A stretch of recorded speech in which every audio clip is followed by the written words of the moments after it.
Sadhguru, these days many people are diagnosed with thyroid problems, either hypothyroidism or hyper or hypothyroidism. Even though we are consuming iodized salt, still thyroid problems are prevalent. What is the cause of the increase in these problems? Is it stress related, like diabetes or hypertension? Can we overcome these conditions with Hatha Yoga or Kriya, or being in a consecrated space like Isha Yoga Center? What are the things we can do to come out of it? I think a whole lot of people have come out of it with Hatha Yoga practice, no question about it. Being in a consecrated place definitely adds to it. But this pretty widespread manifestation of thyroid imbalance. So we must understand this. What you're calling as thyroid, in yoga we don't look at the glands like that. But medically, what you're calling as thyroid is that secretion within you which is trying to calibrate your system on a daily basis. It's just calibrating how much digestion should happen, how much energy should be produced, how much fat should be produced, how much muscle should be built, everything. It's trying to calibrate your physical structure. Your physical structure is very closely related to your psychological structure.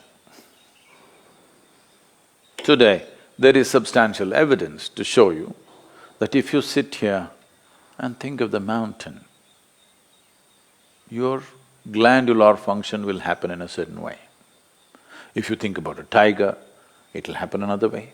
You think about an ocean, it'll happen another way. You think of a man or a woman, it'll happen another way. Just a thought, nothing. No contact with mountain, no contact with tiger, no contact with man, woman or ocean. Just a thought will fluctuate the glandular function. I'm saying that is how fine the system is, that it is trying to calibrate everything to keep you in a good place. The problem with you is, you need a bullock cart because you are the missing link. You need a bullock cart, but they gave you a fine spaceship. Every little thing will do a world of things. Simply if you touch it, go boom, waves of stuff happening in the system. Simply if you look like this and make one conclusion about the tree, this will go into many varieties of chemical and other kinds of variations. Glandular functions will change. Wherever you may be, whether you're in Mumbai or New York or London, wherever, just look at the situation in which you're walking. Maybe socially you've gotten used to those things, but look at the kind of atmosphere you're walking in, the number of things that are happening, none of them are conducive for this life. You might have gotten adjusted to it. Maybe now you can't live out of those cities, that's another matter. But the life that you are is not seeking that kind of atmosphere. So the number of variations that are happening within you are not in your favor. Glandular dysfunction is just one manifestation. A very highly calibrated function of glandular function, one thing is the thyroid. It's easily noticeable. The first thing, your physiological and psychological parameters get thrown off a bit simply because disturbance. And another dimension is what's the disturbance that's happening from within you, your own psychological patterns. Another dimension of disturbance is what kind of food is getting into you. There is no way you can eat anything today which is not chemically infested. If you're eating very organic food, it's little organic chemicals they're using. It's come to that place. It's very difficult to eat something that's just grown in the wild forest. You can pluck out something and eat. That's very, very little, not even a small percentage of people are capable of eating that anymore. It's all from the marketplace. And what goes into the marketplace is all about more, not about what. And also this, in this country, all these things are gone now, don't worry. My grandmother, every day the vegetable seller, they used to come home with a basket. Just then in the morning they would have plucked, by 7:38 they're at the doorstep. When they come, and she will look at this, when she wants to buy it, she won't allow the vegetable seller to touch the vegetables. They plucked and brought it. It's fresh, just now it's come off the plant. But if it has to go into the balance or if she has to choose 1, 2, 3, 4 like this, she won't let them touch it. You don't touch my vegetables. This is not to keep bacteria away. She doesn't want that woman or that man to touch the vegetables that her children and grandchildren will eat. She will touch it in a certain way. She will fondle it, she'll caress it, she'll look at it like this, and then she will cut it and make it. Don't think this is all funny. If all these things are missing in your life, you have to take pills to manage your glandular function, and there is no way by popping a pill you can get it into balance, you can suppress it. You cannot get it into proper balance, no way, because every day it's different, every moment it's different.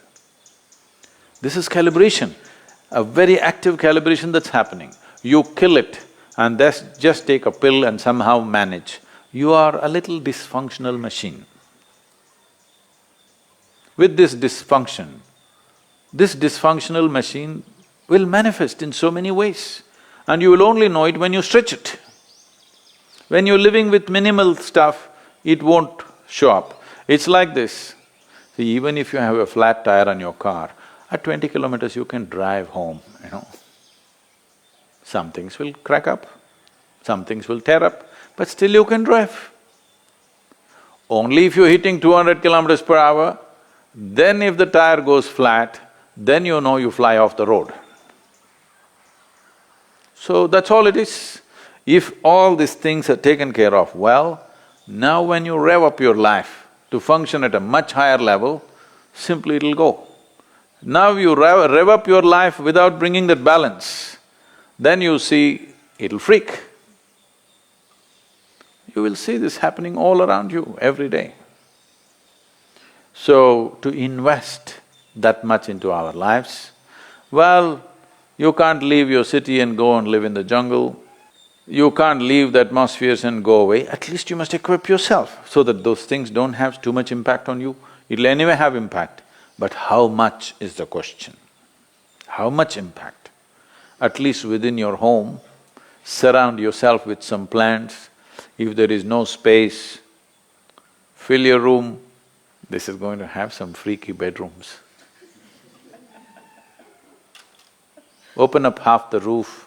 Oh, but there's another floor above, Sadhguru. Okay, open up the damn walls so that some sunlight comes into you. Yes. Not everything is closed and just one air conditioner is going brrrr all the time. This is one thing, the reverberations around you are freaking this body completely, all the time, brrrr. Particularly when I'm outside the country, particularly in United States. Even in Europe it's a little better. In United States, all the time something is buzzing, endlessly. When I come here, it's like, just still, which makes you alive. Everything is buzzing, you're like Most people are not conscious of it, but it's happening to them. The very fact that they're sleeping 8 hours a day is just that they are not living in their natural habitat. They are trying to protect themselves by sleeping. So, to protect yourself from disease, to protect yourself from mental illnesses, to protect yourself from all kinds of imbalances, you sleep 8, 10 hours a day. This is half your life, you're dead. Death is always a good fix. But that's not the fix we are looking for. We are looking for a life fix, not an end fix. If you end something, it is fixed, isn't it? Fixed or no? Fixed, but not the way we want. We want to be here, alive and be fully fixed. So if this has to happen, you can. I know you may look freaky, even I will think you're freaky. But you can bring some plant life into place where you sleep. When you walk, you must always be conscious of the life other than human life. Most people are not even conscious of the human beings, so I'm reminding you, you must be conscious of everything that is alive. A tree, a plant, a blade of grass, a grasshopper hopping, and the people that you don't like are passing by. All kinds of things. You must be alive to everything. Don't need to do any, oh, I love the tree. You don't have to love the tree. You have to be nourished by it. That's the only way to live. You like it or not, it's nourishing you right now. Consciously, if you do it, everything will work better. Something as simple as being alive to everything around you, indiscriminately, may regularize your thyroid problems. Of course, morning hatha yoga is there, kriyas are there, all these things will definitely help, and the consecrated, powerfully consecrated spaces are there. Many things. One of the main reasons is human beings are becoming less and less active as technology grows.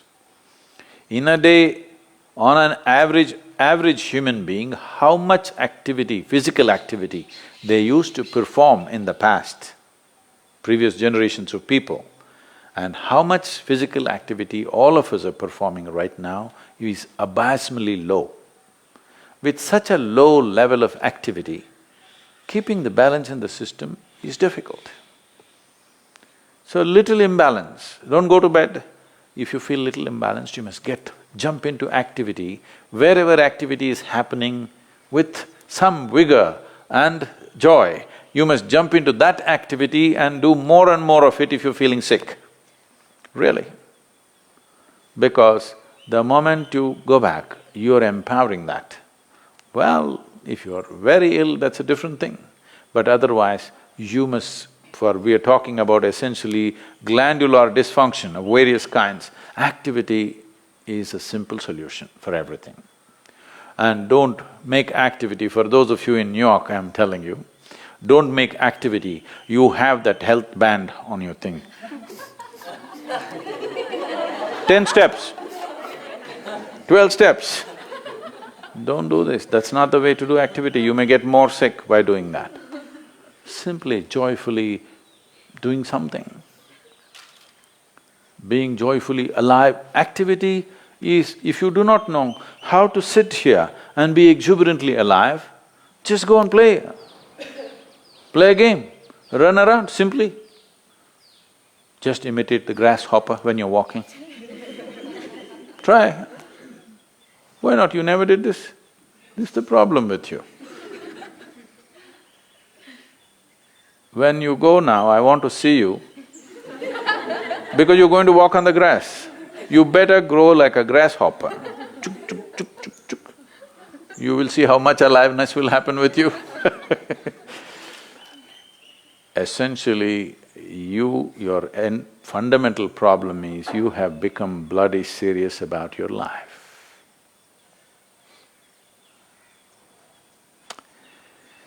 So, we have to again remind you, you will die anyway. Don't be so serious about it because it'll get over in no time. You must loosen the grip. Now if you loosen the grip, that last scene can be different. Otherwise, people see you, that's a great thing that happened to you. You loosen the grip. Now itself if you loosen the grip, you will see life will happen wonderfully well for you.